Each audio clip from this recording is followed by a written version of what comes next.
While it is not a requirement for a great story, a great opening line certainly helps. These are lines that set the tone, that prepare you for the universe that you are about to enter. The Star Wars opening prepares you for rousing adventure and excitement. The Star Trek opening monologue is quieter, more somber, with an added layer of mystery. Warhammer 40k also has a famous opening line, one that is just as informative as the others. In the grim darkness of the far future, there is only war. Star Trek asks what it would be like if humanity were to reject his negative side and embrace his better nature.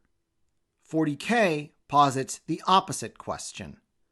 What kind of universe would it be if humanity embraced all of his most base and negative and tyrannical urges, and what kind of galaxy would force him into the position of throwing out all decency and morality in the name of the overwhelming imperative that is survival? Welcome to Brainstorm Lore, and welcome to 40k, Chaos and the Imperium of Man. The first thing to understand here is that in 40k, chaos is not simply an abstract concept, as in the absence of order. In this universe, chaos is an active force, constantly seeking to expand itself and make itself more powerful, consequences for the material universe be damned. All chaos stems from a parallel dimension to the material world known as the warp, which is itself formed primarily from the emotions and desires of sentient beings. That is, whenever it bothers to assume a form. The only rule in the warp is that there are no rules. Something like time simply doesn't exist there. Which is why many species use the warp as a means of faster-than-light travel, despite the many, many risks that come with it. But as I said, the warp is governed primarily by emotion, and since negative emotions are the most powerful, and since humanity is the most numerous species in the Milky Way galaxy, these emotions and desires manifest as things that resemble and are referred to as demons. There exist in the 40k universe beings who are capable of using the powers of the warp or connecting to it in some way. These are referred to as psychers, and they're essentially the sci-fi equivalent of mages. On the upside, being a psyker means you have a lot of cool powers you can draw on. The downside is that unless a psyker is properly trained, he or she is a bright, shiny target for demons to try and possess, and then do God alone knows what with your body.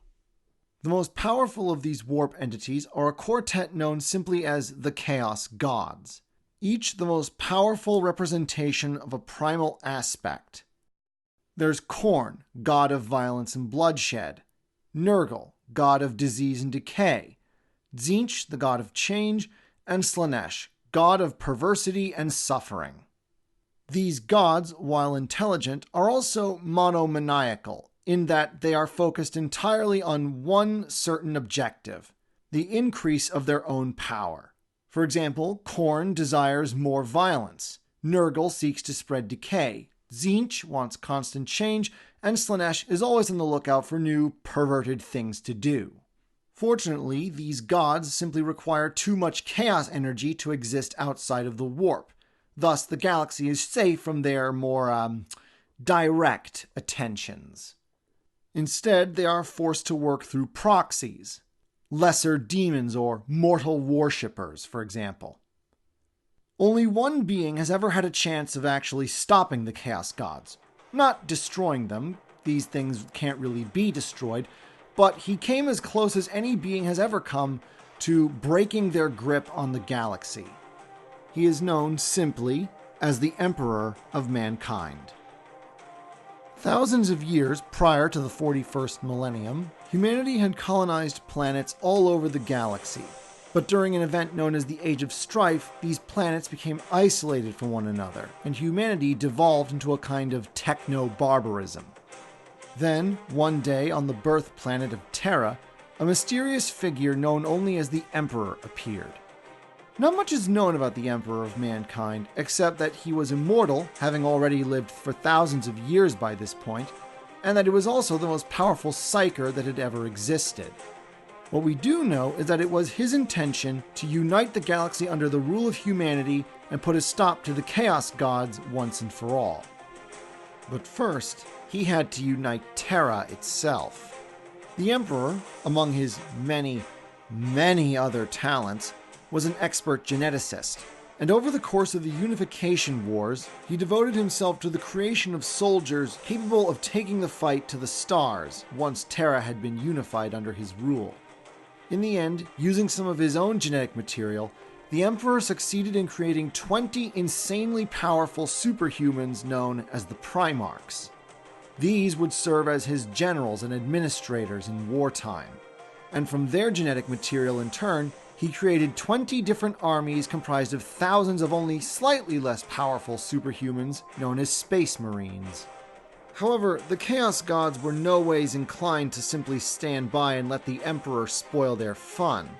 While the Primarchs were still in their gestation capsules, the Chaos Gods contrived a plan by which to breach the Emperor's sanctum and scatter the infant Primarchs across the galaxy, each of them landing on a different planet, far from the Emperor's reach. Angered but undeterred by this mishap, the Emperor went forward with his plans, confident that his gene sons were alive and that he would one day find them again.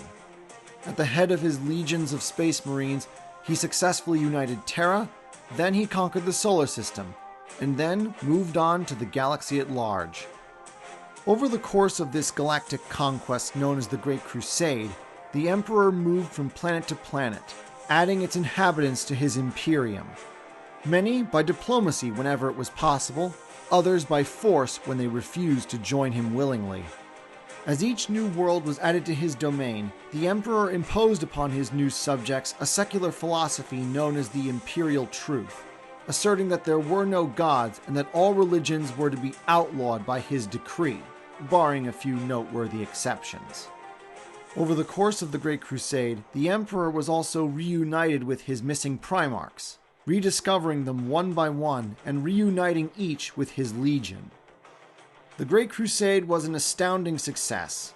By the end of its second century, nearly the whole of the galaxy was under Imperial control. Satisfied with the Crusade's progress, the Emperor decided that he was no longer needed at the front. He would return to his secret laboratories on Terra, to try and discover a means by which humanity could travel between the stars without reliance on the warp, thus reducing the chances of their exposure to chaos. To command the Great Crusade, he bestowed upon Horus Lupercal, Primarch of the 16th Legion and greatest of his gene sons, the title of War Master, granting him supreme authority over all armed forces of the Imperium. And that was when the Chaos Gods set their plan into motion. Because the Primarchs had all been scattered at an early age and separated from the Emperor's presence, each had grown to manhood and established his own identity, but this had also left each of them susceptible to corruption by chaos. The Chaos Gods began trying to manipulate Horus, preying upon his pride and his insecurities, his fears that the Emperor had abandoned him. At last, Horus rose in rebellion against the Emperor, convincing half of his brothers and their legions to support him in his endeavor. Thus the Great Crusade ended, and the bloody, atrocious conflict known as the Horus Heresy began. The war lasted only 7 years, but its consequences would reverberate through the Imperium for 10,000 years to follow. Space Marine fought Space Marine, and entire star systems were put to the torch. The war concluded in a final climactic battle in the skies above Terra itself. The Emperor fought Horus in single combat, and though he was ultimately victorious, he had also suffered grievous wounds. Barely alive, the Emperor instructed his servants to install him in a device known as the Golden Throne.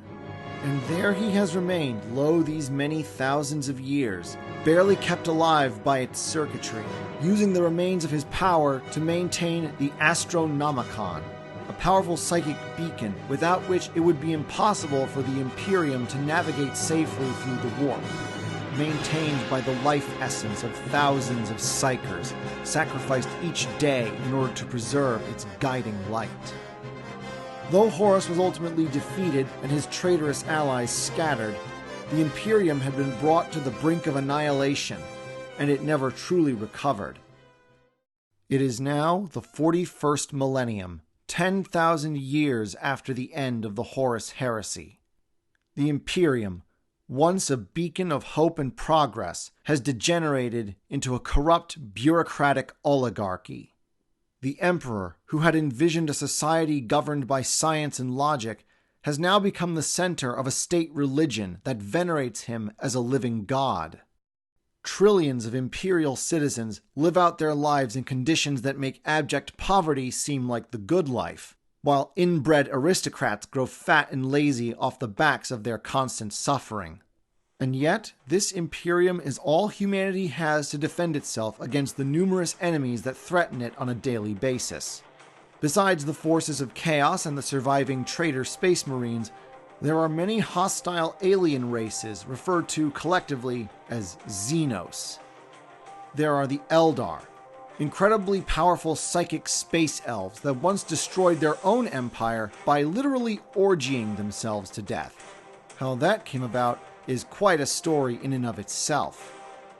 There are the Orcs, alien green-skinned savages bred only for war, and who love nothing better than a good fight. The Necrons, an ancient alien race condemned to live their lives as soulless machines. The Tau, the youngest interstellar race, relatively speaking, a society of space communists who intend to unite the galaxy under their relatively benevolent rule, provided they are willing to submit to and even sacrifice their lives for the greater good. And the Tyranids, an extragalactic predatory hive intelligence whose only goal seems to be to consume as much biomatter as they can get their slimy claws on. Still, the Imperium will not be destroyed so easily, for there are many who are willing to lay down their lives in its defense. From the ordinary soldiers of the Imperial Guard, to the cybernetically augmented tech priests of the Adeptus Mechanicus, to the genetically engineered super soldiers of the Astartes, and they will continue to fight until the last human life is snuffed out. Well, that was depressing. Let's talk about something a bit more cheerful and upbeat next time. Something like how about a nuclear apocalypse?